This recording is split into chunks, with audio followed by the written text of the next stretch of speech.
modify the previous code, assume that more than one student may have the highest mark. Okay, so what are we saying here? We're saying we want to find the highest. Okay. We want to find the highest.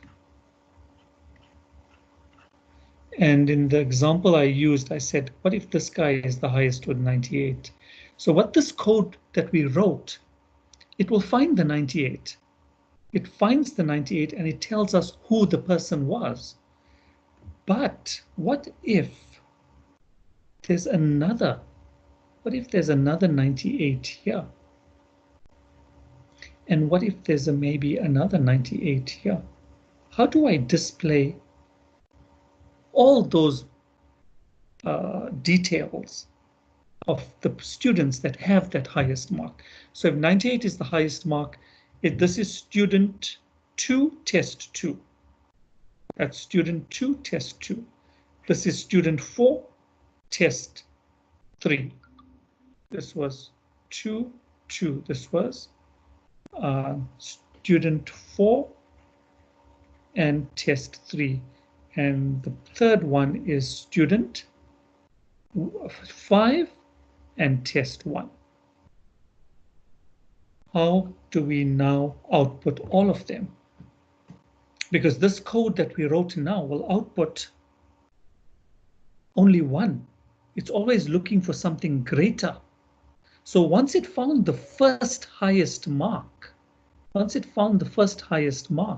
there's not going to be anything greater, even though there are some that are equal. It would not display these two guys. It'll always display the first one. That's what this code that we wrote will do. It'll print the first person. The question is, how do we display all of them? I'll just give you a few minutes to try and figure out how we would go about doing something like this.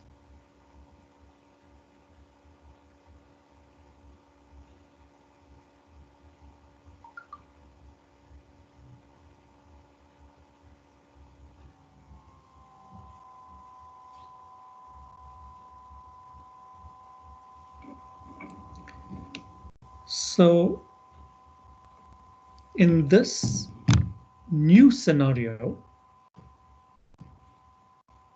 if we had to just write an algorithm, the first step, okay, step 1 is to find the highest. Forget about who's got the highest. Find the highest mark. That's what we need to do. Step 2 would be go through the array again. So what I'm saying is, when you were finding the highest mark, you would have used a nested loop, and you would have gone through the array once using a nested loop. So here we have to have another nested loop to check for occurrences. So go through the array again and find occurrences of the highest mark. So we have to make two traverses. The first traverse, which is going through the nested loop once, simply finds the highest mark. You cannot do it at one go. You cannot know that you found the highest mark and these are the people that have the highest mark at one go. Because in the first step, you are still determining what the highest mark is, and that highest mark could be in possibly the last position. So you have to first determine what that highest mark is, and after you've determined what the highest mark is, the second step would be loop through it again and find all occurrences of it. So this is a nice example. Let's go straight into Delphi. And let's look at how that was done.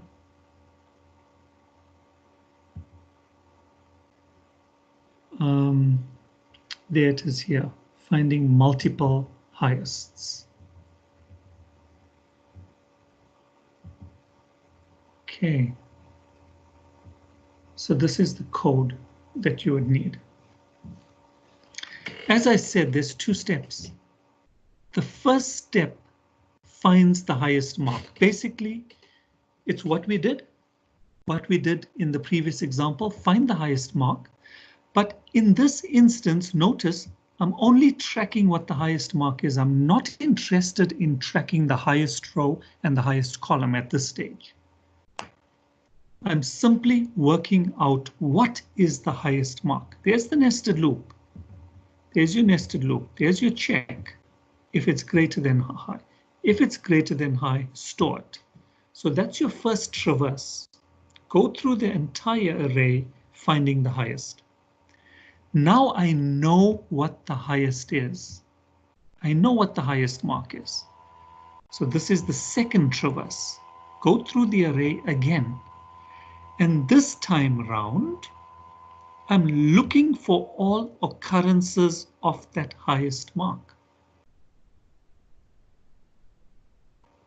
And when I find it, if it's equal to high,